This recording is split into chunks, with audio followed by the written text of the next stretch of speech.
Nous allons voir comment créer une nouvelle couleur, comment créer une nouvelle teinte. Donc j'ai ici importé la composition CMJN des trois couleurs de la charte ENC. On aura besoin pour revoir en tout cas cette composition de couleurs, parce qu'on l'avait déjà abordée, on aura besoin d'accéder à la fenêtre nuancier. La fenêtre nuancier est accessible soit sur le côté droit de votre fenêtre.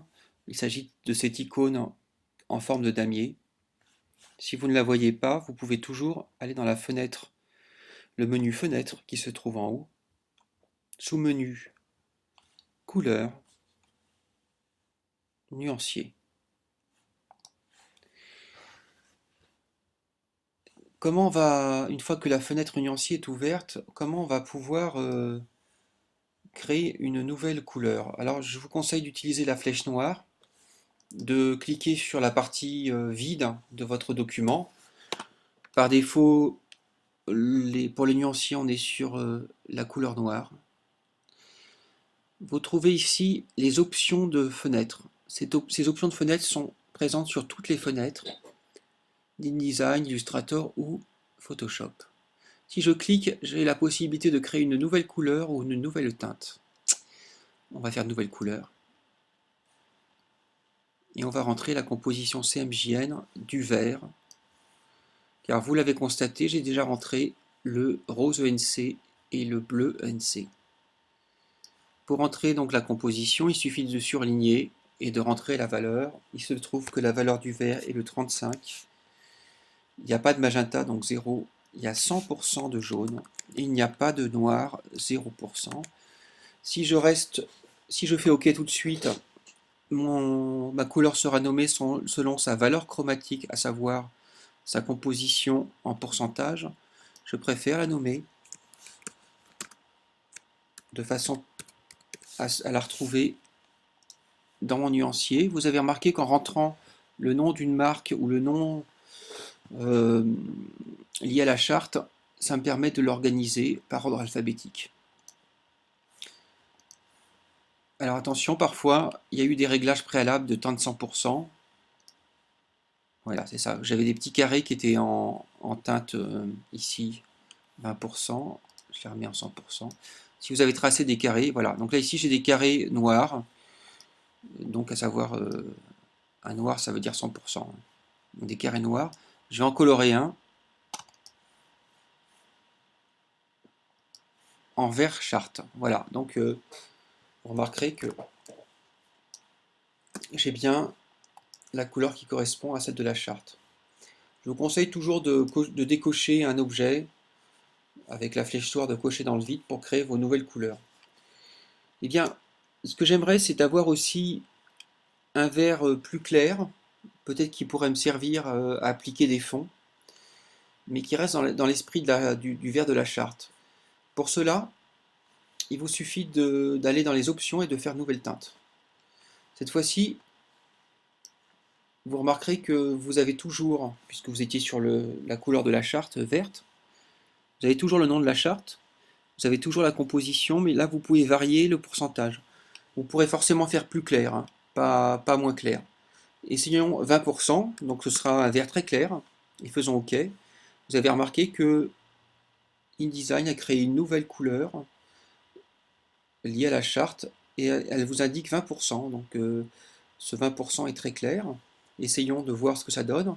Avec la flèche noire, je clique sur un carré noir, et je lui applique la couleur de la charte, et en effet, j'ai un vert très doux. Je vais à présent, je clique avec ma flèche noire sur le vide pour éviter de sélectionner et de colorer un objet. Je vais à présent créer, en allant sur la couleur de la charte, une nouvelle couleur, une couleur plus foncée. Alors j'ai double-cliqué là, mais je peux aussi faire nouvelle couleur. Alors, nouvelle couleur, ça veut dire, si je suis parti de ENC Chart ici ou de l'icône ici, ça veut dire que j'ai déjà la composition du vert ENC. Je vais l'appeler ENC vert foncé. Si vous avez plusieurs verts foncés d'intensité différente, vous pouvez les nommer avec des numéros. Enfin, il y a plusieurs méthodes. Moi, je peux faire par exemple ENC vert foncé 1, vert foncé 2. Ici, je ne peux pas l'éclaircir puisque je vais sur du foncé, je vais lui rajouter 10% de noir. Alors, dans mon nuancier, j'ai une nouvelle couleur. Je vais faire un test maintenant en sélectionnant ce carré-là. Et je vais lui appliquer mon vert foncé. C'est subtil parce que j'ai rajouté que 10%, mais sachez que si je fais une nouvelle couleur, et que je fais cette fois-ci 30%, je vais l'appeler ENC vert 2. Et voici. Alors j'aurais pu faire vert foncé de 2. Hein. Oui, on peut toujours modifier. Je vais ici dupliquer ce carré ou créer un carré avec l'outil carré. Je lui applique le vert foncé 2. Vous remarquerez que eh bien, les 30% de noir jouent quand même. Alors ces 30% de noir, donc ce vert foncé permet par exemple de faire des titres. On va faire une petite application.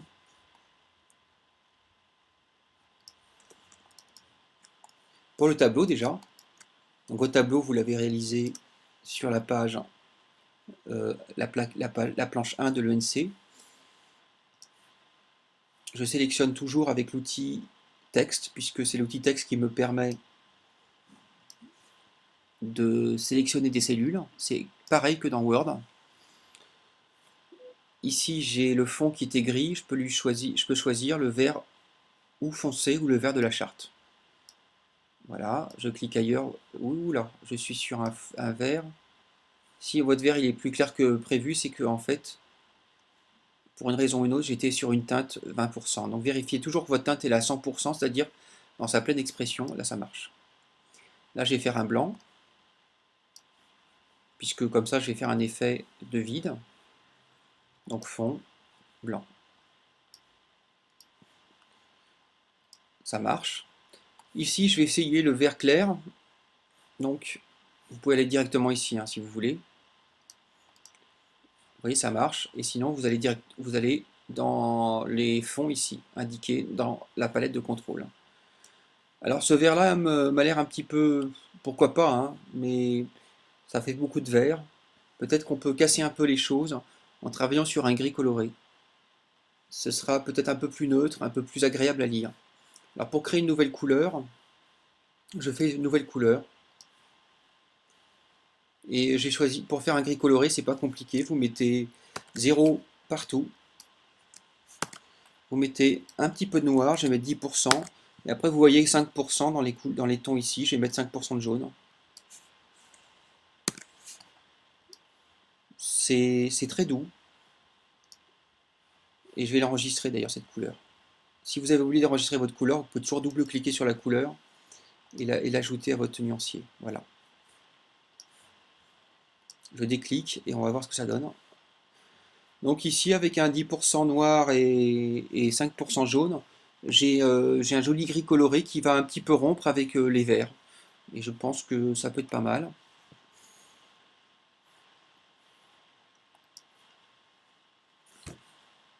Vous pouvez bien sûr mettre de la couleur. Je vous montre la page que vous traitez. Vous avez bien sûr le droit de mettre de la couleur dans les blocs qui se trouvent sur votre modèle. À vous de voir comment vous articulez les trois couleurs de la charte, en sachant qu'ici, je dézoome, c'est un peu fatigant, mais je dézoome. Ici, c'est dédié à des photos.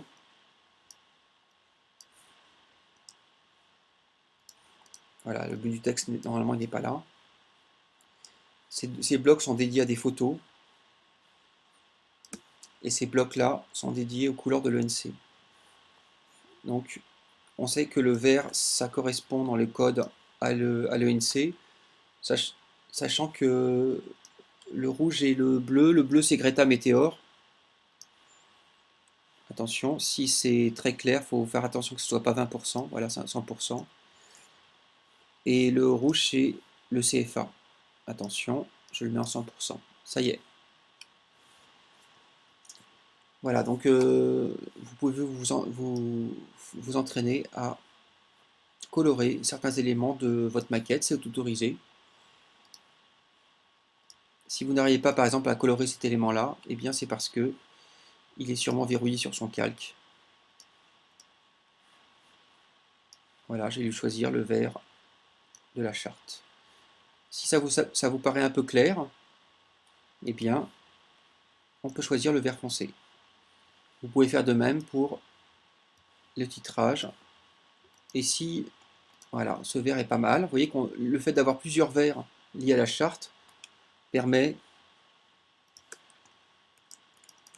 de colorer du titre